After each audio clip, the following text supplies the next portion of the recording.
سل هۆکار بۆ وازهێنان لە گوناه و تاوان. خاڵی دوازدەهەم بیرکردنەوە لە تەرازووی ڕۆژی قیامەت.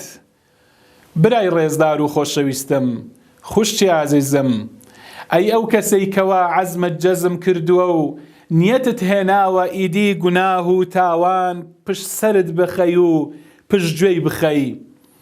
ساتی ئەوەیە لە ساتەکانی گوناه و تاواندا بیر لەو تەرازووە بکەیەوە کە چاکە و خراپە، بەڵێ باشە و خراپە هەردووچی پێدەچێشرێن، هەردووچی پێدەپیورێن.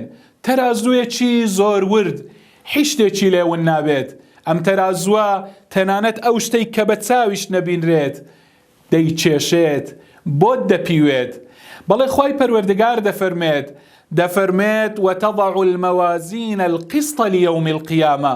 ڕۆژی قیامەت تەرازووی دادپەروەری دادەنرێت. ئەم تەرازووە ئەوەندە دادپەروەرە فلا تظلم نفس شيئا، ستەم لە هیچ کەسێک ناکرێت. بەڵێ وإن كان مثقال حبة من خردل أتينا بها.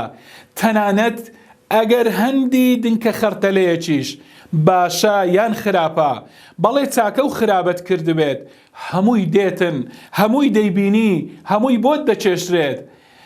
بەڵێ خوای پەروەردگار دەفەرمێت وەکەفا بینا حاسبین. ئیدی بەسە ئەگەر خوای پەروەردگار حیسابت لەگەڵ بکات، خوای پەروەردگار بێتن شتەکانت بۆ پێوانە و چێشانە بکات. ئیدی ئازیزەکەم، برای ئازیز و خۆشەویستم، ساتی ئەوەیە بیر لەوە بکەینەوە. خوشتی ڕێزدارم، ئیدی ڕۆژێک لە ڕۆژان محاسبەی دەرونی خۆت کردووە، لێپێچانەوەت لەگەڵ خۆت کردووە. کاتێک کە ویستوتە مەعسیەتێک بکەی، گوناهێک بکەی، بیر لەو تەرازووە بکەیەوە.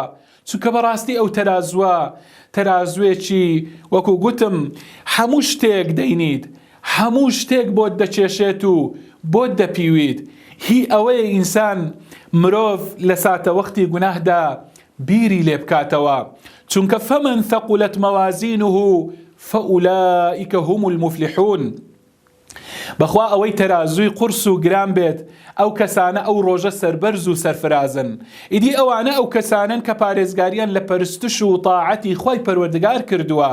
ئەوانن کە تخونی سنوورە قەدەغەکراوەکانی خوا نەکەوتون. ئەوانن کە لە گوناه و تاوان دوورکەوتون.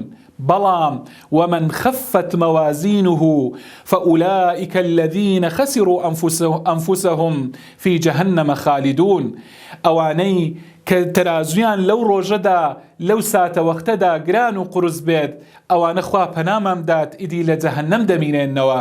ئەوانە ئەو کەسانن، ئەوانەی کە تەرازویان سووکە، ئەوانن کە خراپ مامەڵەیان لەگەڵ خوا کردووە، ئەوانن کەوا پشتیان لە خوا کردووە، ئەوانە بوون کە گوناهەکانیان زۆر بوو، چاکەکانیان تا بڵێ کەم بوو.